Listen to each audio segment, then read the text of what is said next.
Hi friends, ನಿಸರ್ಗ dairy farm today Shivamogga. ಈ ಹಸು ನೋಡಿ, ಅವರು ಸಿರಾಳಕೊಪ್ಪ ಹೋಗ್ತಾ ಇರೋದು, ಶಿವಮೊಗ್ಗ ಜಿಲ್ಲೆ ಸಿರಾಳಕೊಪ್ಪ. ನೀವು ಹೋಗ್ತಾ ಇರೋದು, ಇವರು ಸಾಧಿಕರು ತಗೊಂಡಿರೋದು ಈ ಹಸು. ಸಾಧಿಕರೇ ನಿಮಗೆ ಮಾಹಿತಿ ಇಲ್ಲ, ಕಡಿಮೆ ಇದೆ ಶಂಕರಪುರ. ಈ ಕಡೆ ಬರ್ರಿ.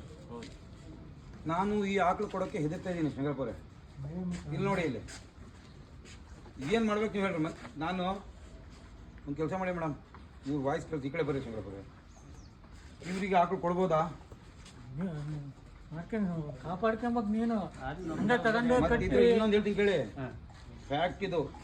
ಇದರಲ್ಲಿ ನೀವು ಅಡ್ವಾನ್ಸ್ ಹಾಕಿದ್ರಿ, ಎತ್ಕೊಂಡು ಹೋಗ್ತಿದ್ರಿ, ಬಾಕಿ ದುಡ್ಡು ಕೊಟ್ಟು ಎತ್ಕೊಂಡು ಹೋಗ್ತಿದ್ರಿ. ನಾನು ಬರ್ರಿ ಇಲ್ಲಿ ವಾಪಸ್ ಅಂತ. ಯಾಕೆ ಅಂದರೆ ಇದರಲ್ಲಿ ಅಣ್ಣ, ಅಪ್ಪ, ತಾಯಿ, ತಂದೆ, ಮಗ, ಲವರ್ ಏನೂ ಇಲ್ಲ ಇದ್ರಾಗೆ.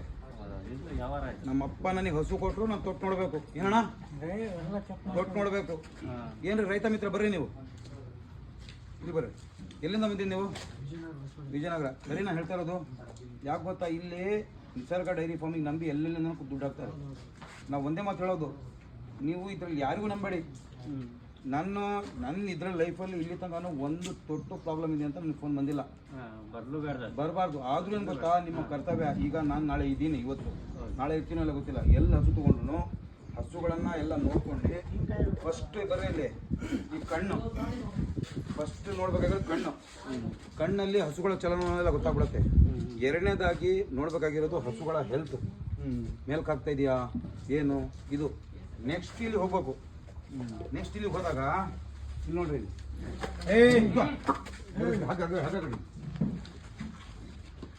ಇದು ಏನು ಗೊತ್ತಾ, ಪ್ರತಿಯೊಂದು ಹಸುಗಳನ್ನ ಚೆಕ್ ಮಾಡಿ ನೀವು ತಗೋಬೇಕು. ಈಗ ನಮ್ಮ ಹತ್ರ ತೊಗೊಳ್ತಿದ್ದೀರಾ, ನಾಳೆ ದಿನ ಮತ್ತೆಲ್ಲೋ ಒಂದು ಕಡೆ ಒಳ್ಳೆ ಹಸು ಸಿಗ್ಬಿಡ್ತು, ನೀವು ಹೋದ್ರಿ ಇಲ್ಲೇ ತೊಗೋಬೇಕಂತ ಹಗ್ಗ ತೊಗೊಳ್ಳಿ.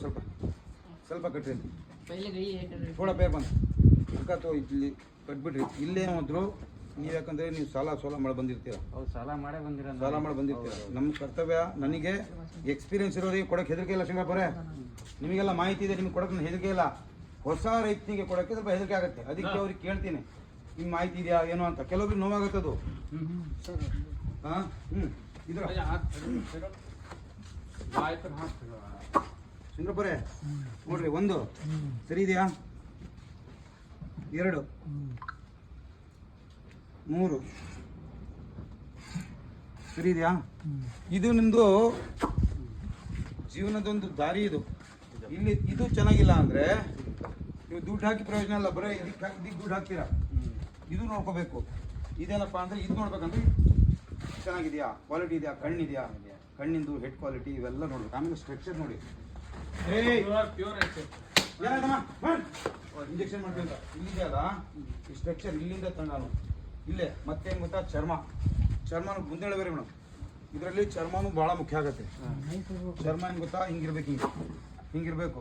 ಅದು ಯಾವ್ದಾವ್ದು ಹಸು ತಗೊಂಬಂದು 4-5 ಎಲೆಕ್ಟ್ರಿಷನ್ ಬರ್ಕೊಡ್ತೀನಿ. ಇದು ಹಸು ಇಷ್ಟು ಕೊಡುತ್ತೆ ಅಂತ ಬರ್ಕೊಡ್ತೀವಿ. ಆದ್ರೆ ಇದನ್ನ ಮೇಂಟೈನ್ ಮಾಡಿಲ್ಲ ಅಂದ್ರೆ ನಿಮ್ ಮಠ ಎಲ್ಲ ಹೋಗ್ಬಿಡತ್ತೆ. ಚೆನ್ನಾಗಿ ಸಾಕಿಲ್ಲ ಅಂದ್ರೆ ಸಾಲದಲ್ಲಿ ಮುಳುಗ್ಬಿಡ್ತೀರಾ. ಚೆನ್ನಾಗಿ ನೋಡ್ಕೊಂಡ್ರೆ ನಿಮ್ ಜೀವನಕ್ಕೆ ಒಂದು ಆಧಾರ ಆಗ್ಬಿಡತ್ತೆ. ಇದು ನಾವು ತಾಯಿ ಅಂತ ಪೂಜೆ ಮಾಡೋ ವಸ್ತುಗೆ ಮಾಡ್ತೀರಾ ನೋಡಿ. ನಿನ್ನೆ ಒಂದು ಹಸು ಬಂದಿತ್ತು, ಶಂಕರಪ್ಪ ತೋರ್ಸಿದ್ನಲ್ಲ, ತಗೊಂಡ್ರು. ಆ ಹಸು ನಾನು ಏನಂದೆ, ಬೇಡ ಅಂದೆ. ನಿನ್ನೆ ಇಟ್ಟಿರೋದು ಒಂದು 11 kg ಫೀಡ್ ಬೇಕಾ?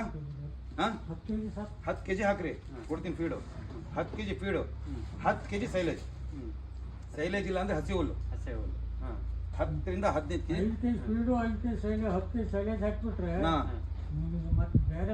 ಅದ್ರ ಜೊತೆಗೆ ಒಣೆ ಹುಲ್ಲು ಒಂದು 2 kg ಕಟ್ ಮಾಡಿ, 2 kg ಒಣೆ ಹುಲ್ಲು. ಮುಂಗಡೆ ಬರ್ರಿ ಮೇಡಮ್, ಕೇಳಿಸಲ್ಲ ಕೆಲವೊಬ್ಬರಿಗೆ. 2 kg ಒಣೆ ಹುಲ್ಲು.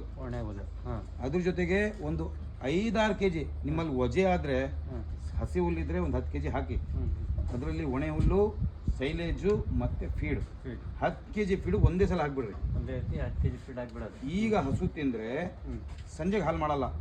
ಇದೊಂದು ಬಹಳ ಇದು ತಿಳ್ಕೊಳ್ಬೇಕಾಗಿರೋ ವಿಷಯ. ಇವತ್ತು ಬೆಳಗ್ಗೆ ಫೀಡ್ ಕೊಟ್ರೆ ಇವತ್ತು ಸಂಜೆಗೆ ಹಾಲು ಬರಲ್ಲ. ಇವತ್ತು ಕೊಟ್ಟಿದ್ದ ಫೀಡು ನಾಳೆ ಬೆಳಗ್ಗೆಗೆ, ಇವತ್ತು ಬೆಳಗ್ಗೆ ಕೊಡ್ತೀನಲ್ಲ ಫೀಡು, ನಾಳೆ ಬೆಳಗ್ಗೆಗೆ. ನಿನ್ನೆ ಸಂಜೆ ಕೊಟ್ನಲ್ಲ, ಇವತ್ತು ಸಂಜೆಗೆ ಇವತ್ತು ಸಂಜೆಗೆ ಅದು 24 ಗಂಟೆಗೆ change ಆಗ್ತದೆ. 24 ಗಂಟೆಗೆ ಏನಾಗುತ್ತೆ ಅಂದ್ರೆ ಮಿಲ್ಕಿಂಗ್ ಪ್ರೊಡಕ್ಷನ್ ಆಗುತ್ತೆ. ಹಾ, ಹಾ. ನಾ ಇವತ್ತು ಫೀಡ್ ಕೊಟ್ರೆ ಇವತ್ತು ಸಂಜೆ ಹಾಲು ಕಳ್ದು ಬಿಡ್ತೀನಿ, ಹಂಗಲ್ಲ. ಬರಲ್ಲ. ಅದಕ್ಕೆ 24 ಅವರಿಗೆ ಒಂದೇ ಸಲ ಹಾಕಿದ್ರಿಂದ ಏನಾಗುತ್ತೆ ಅಂದ್ರೆ ನಿಮ್ಮ ಮೇವು ವೇಸ್ಟ್ ಆಗಲ್ಲ. ಹಾ. ಅದ್ರಾಗಿ ತಿಂದು ಪೂರ್ತಿ ಖಾಲಿ ಮಾಡಿದ್ಮೇಲೆ ಹಾಕಿ. ಮತ್ತೆ ಇವತ್ತು 6 ಗಂಟೆ ಹಾಕಿದೆ ಅಂತ ತಿಳ್ಕೊಳ್ಳಿ. ಹ್ಮ್. 6 ಗಂಟೆ ಹಾಕಿದ್ರ ಏನು ಆ ಫೀಡ್ ಪೂರ್ತಿ ಪ್ರಮಾಣ ಖಾಲಿ ಆಗ್ಬೇಕು ನಿಮ್ಗೆ. ಹಾ. ಅದು ಸಂಜೆ 6 ಗಂಟೆಗೂ ಹಾಕ್ಬೋದು, ಇಲ್ಲ ಬೆಳಗ್ಗೆ 6 ಗಂಟೆಗೂ ಹಾಕ್ಬೋದು. ಹಾ. ಖಾಲಿ ಆಗೋ ತನಕ ಹಾಕ್ಬೇಡಿ. ಉಳಿತಾಯ ಬಹಳ ಮುಖ್ಯ. ಹೌದು. ಆಮೇಲೆ ನಂತರ ಅದು ಖಾಲಿ ಆದ್ಮೇಲೆ ಮತ್ತೆ ಎಷ್ಟು ಹಾಕಿದ್ರು ಅಷ್ಟು ಹಾಕ್ಬಿಡಿ. ಹ್ಮ್. 24 ಅವರ್ಗೆ ಒಂದ್ಸಲಿ ನೀವು ಪದಿ ನೋಡಿ ಒಂದು ಹಾಕ್ಬಿಟ್ಟಿದ್ದೀವಿ, ಎಷ್ಟು ಬೇಕು ಅಷ್ಟು ತಿನ್ನತ್ತೆ, ಸುಮ್ಮನೆ ಕುತ್ಕೊಳತ್ತೆ. ಅಲ್ಲಿ ಎಲ್ಲ ಇದ್ರೂ ತಿಂತ ಇದೆಯಾ? ತಿನ್ನಲ್ಲ. ನಮ್ಗೆ ಏನು ಮಾಡಿದೀವಿ ಅಂದ್ರೆ ನಾವು ಹಸುಗಳು ಪ್ರೀತಿ, ನಮ್ಮ ಕರ್ನಾಟಕದಲ್ಲಿ ಹಸುಗಳ ಪ್ರೀತಿ ಜಾಸ್ತಿ. ಹಿಂಗೆ ಹಿಂಗೆ ನೋಡಿ, ಹಿಂಗೆ ಬಂದು ಕುತ್ಕೊಂಡಿರೋ ತಿಂದಿ ಹಿಂಗೆ ನೋಡ್ಬಿಟ್ರೆ ಅಪ್ಪ ನನ್ನ ಹಸು ಹೆಂಗೆ ನೋಡ್ತೈತಲ್ಲ ಅಂತ ಹೋಗಿ ಮತ್ತೆ ಕೊಯ್ಕೊಂಬರೋದು. ಮತ್ತೆ ಹೊರಗೆ ಹಾಕೋದು. ಹಾ. ಕೊಯ್ಕೊಂಡು ಹಾಕೋದ್ರಿಂದ ನಿಮಗೆ ಮೆಲ್ಕ್ ಹಾಕಕ್ಕೆ ಟೈಮ್ ಕೊಡಲ್ಲ. ಮತ್ತು ಒಂದು ಹಸುನ 2 ಜನ 24 ಗಂಟೆ ಮೇವು ಕೊಯ್ರಿ, ಹೊಟ್ಟೆ ತುಂಬ್ಸೋಕ್ಕಾಗಲ್ಲ. ಜೀವಲು ಅಷ್ಟೇ ಹುಲ್ಲು. ಹಾ. ಜೀವ ಮಂದಲ್ಲೂ ಆಗಲ್ಲ, ಸಾಕು ಅಂತ ಹೇಳೋದೇ ಇಲ್ಲ. ಹಾ, ಹಾ, ಹಾ. ಅದಕ್ಕೆ ಟೈಮ್ ಹಾಕ್ಬಿಡ್ಬೇಕು. ಅದ್ರ ಜೊತೆಗೆ ಸುಮ್ಮನೆ ಕೂತ್ಬಿಡ್ಬೇಕು. ಹ್ಮ್. ನೀವು ಅದಕ್ಕೆ 24 ಗಂಟೆನೂ ಹಾಕ್ತೀನಿ ಅಂದರೆ ಅದೇ ಮೈಂಡಲ್ಲಿ ಏನು ಬರ್ಬೇಕಂದ್ರೆ ನಾನು ಯಾವಾಗ ಎದ್ರು ನನಗೆ ಸಿಗುತ್ತೆ ಮೇವು, ಹ್ಮ್. ತಿಂದು ಕುತ್ಕೋಬೋದು. ತಿಂದು ಇಲ್ಲೇನಾಗಿತ್ತು ಅಂದರೆ ನನಗೆ ಕೊಡಲ್ಲನಪ್ಪ, ಹಾ. ಬೇಗ ತಿನ್ಬಿಡೋಣ ಹಾ. ಕೊಟ್ಬಿಟ್ರೆ ನಿಮಗೆ ಇಷ್ಟು ಮೇವು. ನಾವು ಒಂದು ಪ್ಯಾಕೆಟ್ ಹಾಕಿದ್ದೀವಿ ಸೈಲೇಜ್, 60 kg ಒಂದು ಪ್ಯಾಕೆಟು. ಅದ್ರ ಜೊತೆಗೆ ಒಂದು 5 kg ದೊಡ್ಡ ಇದರಲ್ಲಿ ಒಂದು 5 kg 6 kg ಅಷ್ಟು ಒಣೆ ಹುಲ್ಲು ಫೀಡ್ ಮಿಕ್ಸ್ ಮಾಡಿ ಕೊಟ್ಬಿಟ್ಟಿದ್ದೀವಿ. ಶಂಕರಪುರ ಎಲ್ಲ ಹಸುಗಳು ತಿಂತಿದ್ದಾವೆ. ಇನ್ನೂ ನೋಡ್ರಿ ಬೇಕಾದವು ತಿಂತಿದ್ದಾವೆ, ಎಲ್ಲ ಆರಾಮಾಗಿದ್ದಾವೆ. ಹಿಂಗಿದೆ ಬಾಡಿ ಸ್ಟ್ರಕ್ಚರ್. ಇವೆಲ್ಲ ಹಾಕ್ಬೇಕು. ಸಿಂಪಲ್ ವಸ್ತುಗಳು ತಿಳ್ಕೊಳ್ಳಿ. ಯಾಕಂದರೆ ನೀವು ನಾ ಯಾಕೆ ಹೇಳ್ತಿದ್ದೀನಿ ಅಂದರೆ ಇಲ್ಲಿಂದ ಶುರು ಮಾಡಬೇಕಾಗಿರೋದು ನಿಮ್ಮ ಜೀವನ. ಹ್ಮ್. ಒಂದು ಹಸುವಿಂದ. ನೀವು ಹಸುವಿಂದ ಒಳ್ಳೇದು ಆಗ್ಬೋದು, ಕೆಟ್ಟದ್ದು ಆಗ್ಬೋದು. ನೀವೇನು ಆಮೇಲೆ ನೋಡ್ಕೊಂತೀರೋ ಅದೇ ಅದೇ ಮುಖ್ಯ, ಉಳಿಯೋದು. ಆಯ್ತಾ? ಅದೇ ಉಳಿಯಲ್ಲ. ಸರಿ, ತೊಗೊಂಡೋಗಿ ಒಳ್ಳೇದಾಗಲಿ, ಒಳ್ಳೇದಾಗಲಿ ನಿಮಗೆ. ತೊಗೊಂಡೋಗಿ ಒಳ್ಳೆ ಹಸು ಸಾಕ್ರಿ. ಹಾಂ, ಆಯಿತು. ಆಯಿತು, ಹಸು ರೆಡಿ ಆಗ್ಬಿಡ್ತು. ಅದಕ್ಕೆಲ್ಲ ಸ್ವಲ್ಪ ಮಾಹಿತಿ ಬೇಕು. ಹ್ಮ್. ಏನಿದ್ರು ನಿಮ್ಮ ಜೊತೆಗೆ ಇರ್ತೀನಿ. ಅದು ನಾವು ನಿಮ್ಗೆ ಕೇಳ್ತಾ ಇರ್ತೀವಿ. ಹಿಂಗಾಗಿ ಹಿಂಗೆ ಹೇಳ್ಬೇಕು, ಹಾ. ಇರ್ತೀನಿ ಜೊತೆಗೆ. ಬಟ್ ಅದು ಏನಂದರೆ ಹೇಳ್ತಾ ಇರ್ಬೇಕು. ನಾನು ಹೇಳ್ತೀನಿ, ಬಟ್ ನಾನೇನು ಹೇಳ್ತಾನಪ್ಪ ಅಂದರೆ ಭಾಳ ಎಚ್ಚರಿಕೆಯಿಂದ ಜಾಸ್ತಿ ಮೇವು 24 ಹಾಕೋದು ಇದು ಬಂತು ಹಿಂಗೆ ನೋಡ್ತೈತೆ ಅಂತ ಪ್ರೀತಿಯಿಂದ ತೊಗೊಂಡು 24 ಗಂಟೆ ಮೇವು ಹಾಕೋದು ಮಾಡಬೇಡಿ. ಬೆಳಗ್ಗೆ 24 ಗಂಟೆಗೆ ಒಂದೇ ಸಲ, ಒಂದೇ ಸಲ 24 ಅವರಿಗೆ ಒಂದೇ ಸಲ. 12 ಗಂಟೆಗೆಲ್ಲ ಹೇಳ್ತೀವಿ, 2 ಟೈಮಿಂದ. 2 ಟೈಮಿಂದ. ರಾತ್ರಿ ಇವತ್ತು ಬೆಳಗ್ಗೆ ಬಾನಿ ಕ್ಲೀನ್ ಮಾಡಿದ್ರೆ ನಾಳೆ ಮತ್ತೆ ಕ್ಲೀನ್ ಮಾಡಬೇಕಾಗಿರೋದು. ಹಾ, ಮತ್ತು ಸಂಜೆ ಬಂದು ಈ ಹಸುಗೆ ಏನು ಮಾಡಬೇಕು, ಮೇವು ಹಾಕಬೇಕು, ಅದ್ರ ಜೊತೆಗೆ ಫೀಡ್ ಹಾಕಬೇಕು, ಒಣೆ ಹುಲ್ಲು ಸೈಲೇಜ್ ಎಲ್ಲ ಮಿಕ್ಸ್ ಮಾಡಿ ಕೊಟ್ಬಿಡು. ಸೈಲೇಜ್ ಏನಾದ್ರು ಇಲ್ಲ ಅಂದರೆ ನೀವು ಹಸಿ ಹುಲ್ಲು ಇದೆಯಲ್ಲ ಏನು ಕೊಯ್ಕೊಂಬರ್ತೀರೋ ಪೂರ್ತಿ ಅದ್ರ ಜೊತೆ ಮಿಕ್ಸ್ ಮಾಡಿ, ಒಣೆ ಹುಲ್ಲು ಮಿಕ್ಸ್ ಮಾಡಿ ಅದರಲ್ಲೇ ಫೀಡ್ ಹಾಕೋದ್ರಿಂದ ಪ್ರಯೋಜನ ಏನಪ್ಪ ಅಂದರೆ ನಿಸರ್ಗ ಟೈಮ್ ಫೀಡ್ ಏನು ಮಾಡ್ತೀವಿ ಅಂದರೆ ನಾವು ಪುಡಿ ರೂಪದಲ್ಲಿ ಮಾಡ್ತೀವಿ. ಬರ್ರಿ ರೈತ ಮಿತ್ರ, ನಿಮ್ಮ ಬರ್ರಿ, ನೀವು ಹೊಸಪೇಟೆ ಅಲ್ಲ, ಪುಡಿ ರೂಪದಲ್ಲಿ ಮಾಡ್ತೀವಿ. ಪುಡಿ ರೂಪದಲ್ಲಿ ಯಾಕೆ ಮಾಡ್ತೀವಿ ಅಂದರೆ ಹಸುಗೆ ಟಚ್ ಆಗಬೇಕು, ಎಲ್ಲ ಮೇವಿಗೆ ಅಂಟ್ಕೋಬೇಕು. ಎಲ್ಲ ಮೇವಿಗೆ ಅಂಟ್ಕೋಬೇಕು. ಮೇವಿಗೆ ಅಂಟಿದ ತಕ್ಷಣ ಏನಾಗುತ್ತೆ ಅಂದರೆ ಎಲ್ಲ ಮೇವನ್ನು ಆ ಹಿಂಡಿ ಆಸೆಗೆ ಪೂರ್ತಿ ಮೇವು ತಿನ್ನತ್ತೆ. ಮತ್ತು ಈ ಹಸುಗಳು ಒಂದೇ ಸಲ ಹಾಕಿದ್ರು ಗಬ ಗಬ ಗಬ ತಿಂದು ಕಳಗಲ್ಲ. ಇದು